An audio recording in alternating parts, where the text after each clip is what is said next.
Hi friends, അപ്പോൾ നമ്മൾ അടുത്തൊരു വീഡിയോ ആയിട്ട് എത്തിയിരിക്കുകയാണ്. ഇന്നത്തെ വീഡിയോയ്ക്ക് ഒരു പ്രത്യേകത ഉണ്ടല്ലേ, എല്ലാവരും നോക്കിയിരിക്കും എന്താ ഈ ഇരുട്ടത്തിങ്ങനെ ഒന്നൊരു ഐഡിയയും കിട്ടുന്നില്ലല്ലേ. അപ്പോൾ ഇന്ന് നമ്മുടെ DBM കൊല്ലത്തിൻ്റെ എഡിഷൻ 4ൻ്റെ മാരത്തോൺ മത്സരമായിരുന്നു. അപ്പോൾ ഞാനും പോകാൻ റെഡി ആയിരിക്കുകയാണ്. വെളുപ്പിന് 5 മണിയായപ്പോഴത്തേക്ക് ഞാൻ റെഡിയായി. അങ്ങനെ ഞാൻ എൻ്റെ കാറിൽ ഞാൻ പോകാൻ വേണ്ടിയിട്ട് ഇങ്ങനെ ഇറങ്ങിക്കഴിഞ്ഞു. രാവിലെ ആയതുകൊണ്ട് നല്ല ഇരുട്ടുണ്ടായിരുന്നു കേട്ടോ. 5 മണി ആയതേ ഉള്ളൂ, റോഡെല്ലാം വിജനമായിരുന്നു.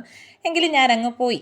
നല്ല രസമായിരുന്നു. പക്ഷേ ആ ടൈമിൽ ഡ്രൈവ് ചെയ്യാനൊക്കെ നല്ല അടിപൊളിയായിരുന്നു. അങ്ങനെ ഞങ്ങൾ അവിടെ എത്തി. ഞാനും ശ്രീലക്ഷ്മിയും ഞങ്ങളുടെ ഫിയോണ മാമും ബോണിച്ചേട്ടനും ഗോപൻ നീരാവിൽ സാറും എല്ലാവരും ഉണ്ടായിരുന്നു.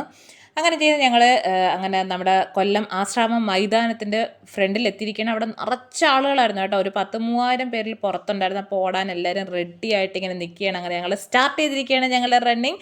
അപ്പോൾ നമ്മുടെ ശ്രീലക്ഷ്മിയും നമ്മുടെ ബോണിച്ചേട്ടൻ ഇങ്ങനെ ഓടിക്കൊണ്ടിരിക്കുകയാണ്. കൂട്ടത്തിൽ ഞാനും എല്ലാം ഉണ്ട്. ഞങ്ങളെല്ലാവരും ഇങ്ങനെ കുറച്ചോടും കുറച്ച് നേരം വെയിറ്റ് ചെയ്യും, കുറച്ചോടും കുറച്ച് നേരം വെയിറ്റ് ചെയ്യും, അങ്ങനെ നിൽക്കുകയായിരുന്നു കേട്ടോ. അത് കഴിഞ്ഞതേ ഞങ്ങളിങ്ങനെ ഓടി ഓടി ഓടി വരെയൊക്കെയായിരുന്നു. ഇതിപ്പം നമ്മുടെ മൈതാനം ഫുള്ള് ചുറ്റിക്കറങ്ങി നമ്മുടെ KSRTC ബസ് സ്റ്റാൻഡിൻ്റെ അവിടെ വന്ന് നമ്മുടെ ബ്രിഡ്ജ് കയറി തിരിച്ച് മൈതാനത്ത് എത്തുന്നത് വരെ ആയിരുന്നു ടൈം എന്ന് പറയുന്നത്. അതൊക്കെ കഴിഞ്ഞത് നമുക്കങ്ങനെ മെഡലൊക്കെ കിട്ടി. അങ്ങനെ എനിക്കും ശ്രീലക്ഷ്മിക്ക് എല്ലാവർക്കും കിട്ടി കേട്ടോ. പാർട്ടിസിപ്പേറ്റ് ചെയ്ത് എല്ലാവർക്കും മെഡലൊക്കെ കിട്ടി.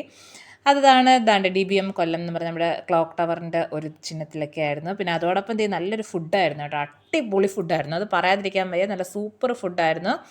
അങ്ങനെ അതെല്ലാം കഴിഞ്ഞ് ഞങ്ങൾ മെഡലൊക്കെ വാങ്ങിച്ചു, ഫുഡെല്ലാം കഴിച്ച് ഞങ്ങൾ തിരിച്ച് വീട്ടിലേക്ക് പോകുന്നതിന് വേണ്ടി ഇറങ്ങിയിരിക്കുകയാണ്. അപ്പോൾ ഞാനും ശ്രീലക്ഷ്മിയും ഗോപൻ നിരാവൽ സാറും ബോണിച്ചേട്ടനും ഒക്കെ ഉണ്ടായിരുന്നു. അപ്പോൾ ഞങ്ങൾ അങ്ങനെ ഞങ്ങളുടെ മാരത്തോൺ ഓട്ടോ ഒക്കെ കഴിഞ്ഞ് തിരിച്ച് വീട്ടിലേക്ക് പോകാനുള്ള മാരത്തോണിലേക്ക് പോയിക്കൊണ്ടിരിക്കുകയാണ്. അപ്പോൾ അടുത്തൊരു വീഡിയോയിൽ കാണുന്നത് വരെ ടാറ്റാ.